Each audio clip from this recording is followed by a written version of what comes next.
Mic check. Mic check.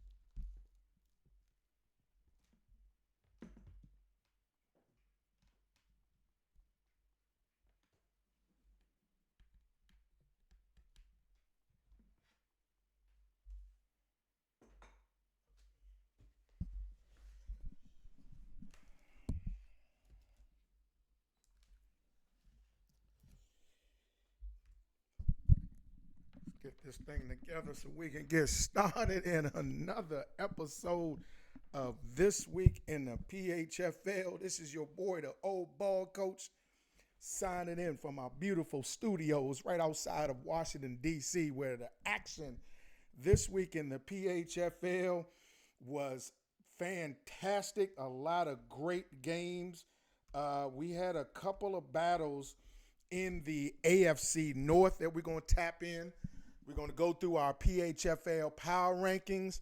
We're also going to go through our It's Getting Late Early PHFL panic meter power rankings. Like, who needs to hit that panic button and start to turn it around sooner rather than later? So we're gonna get into to all of that. We're gonna go through some of the PHFL stats.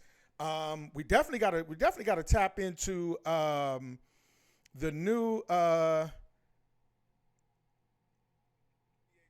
Okay, I wanted to make sure that the volume was good. Yeah, we definitely got to tap into the new head coach of the Carolina Panthers. Man, they pulled off the upset of the week, knocking off the Pittsburgh Steelers. A lot of lack of respect from the Pittsburgh organization when it came to the post game handshake. And normally at the end of the ball game, you talk to the coaches after the game, and most of the time they give kudos to the opposing coach. Hey, you know what? They played a great game. It was some things that maybe we didn't expect, or whatever the situation is. But Coach Deasy said, listen. Now, one thing I will give him credit for, he did say that his team wasn't 100% prepared. So we definitely got to give the Steelers some credit as far as giving credit to the Carolina Panthers for their upset victory. So let's get into today's show. Again, we're going to go through the PHFL. We're going to go through week 4 and week 5 recap. Let me get this other one tapped in so I can. Again, we're going to go through the NFC. We're going to go through the NFC and the AFC week 4 and week 5 recap. We are also going to tap into our PHFL power rankings as we just discussed. And give me a second. Let's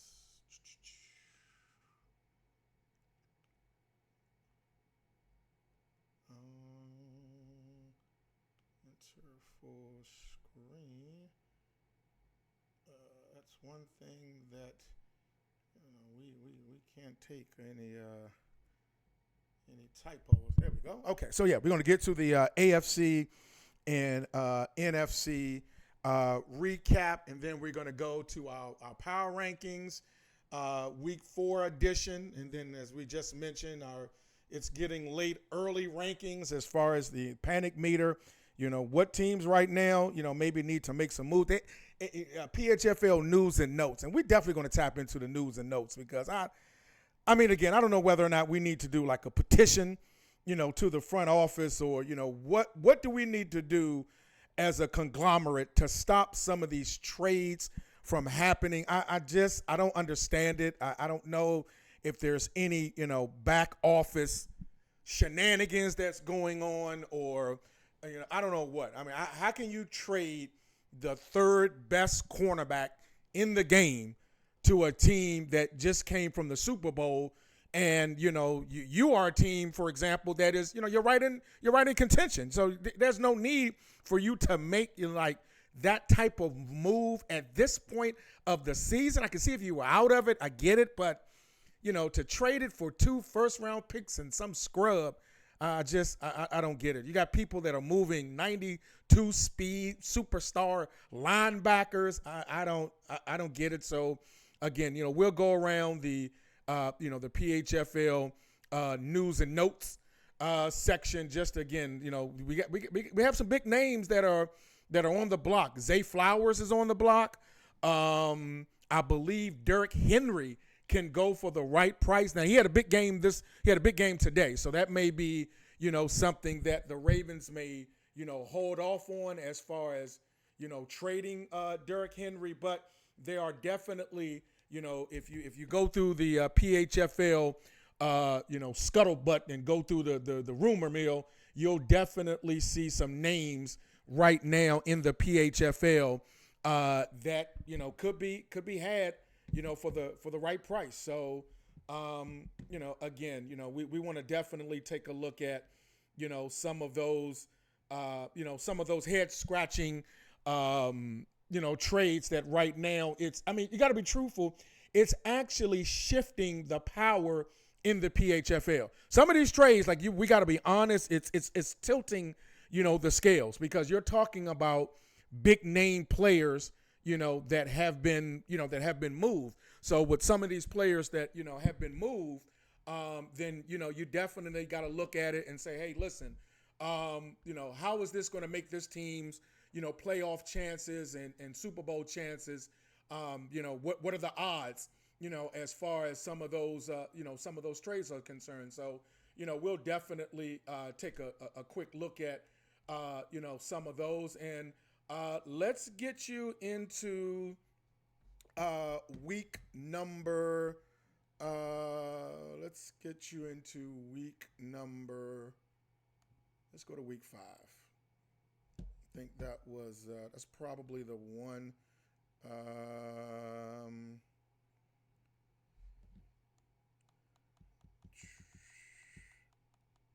Yep, here we go. Let's get you into week 5. So let's get you to week 5. Again, just kind of looking at the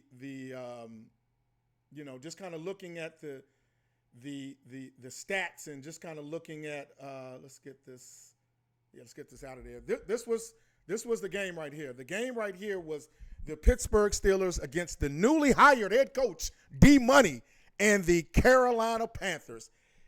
The Carolina Panthers, they said that they dominated the game. So they jumped out to a 14-0 first quarter lead.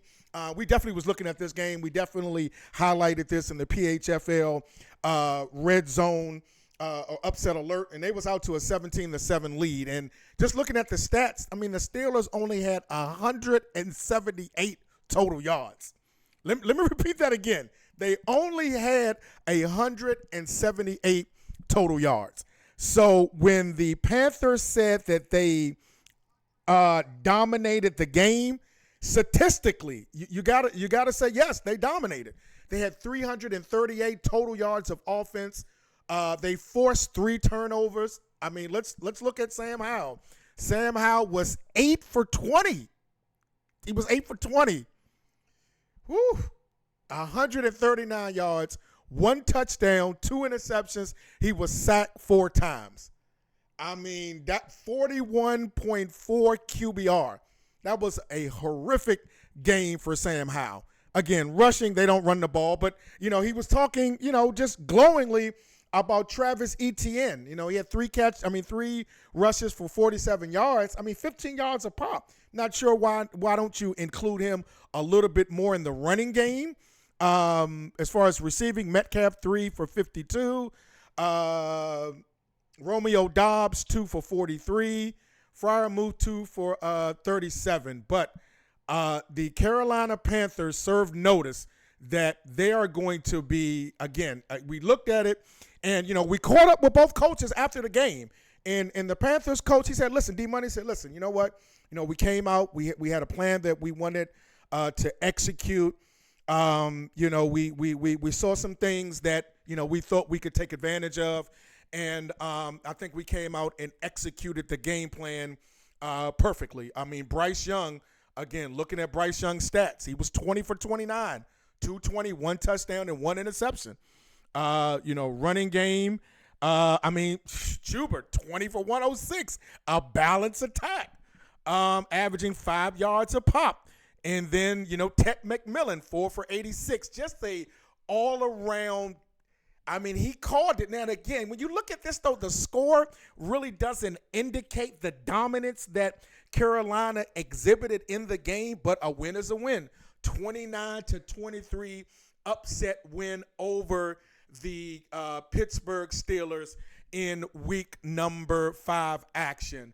The Houston Texans knocked off the Philadelphia Eagles 45-17. The New York Football Giants over the Cowboys 28-14. Vegas over the Chiefs 45-24. The Chiefs they just an enigma. Like, they'll win a game and they get real cute and post stuff on the PHFL social media feed, and the next thing you know, they lose 10 straight. It's just a funny little cute organization that maybe one day they'll put everything together and take advantage of the talent that lies in Arrowhead. The Ravens over the Saints 31-14.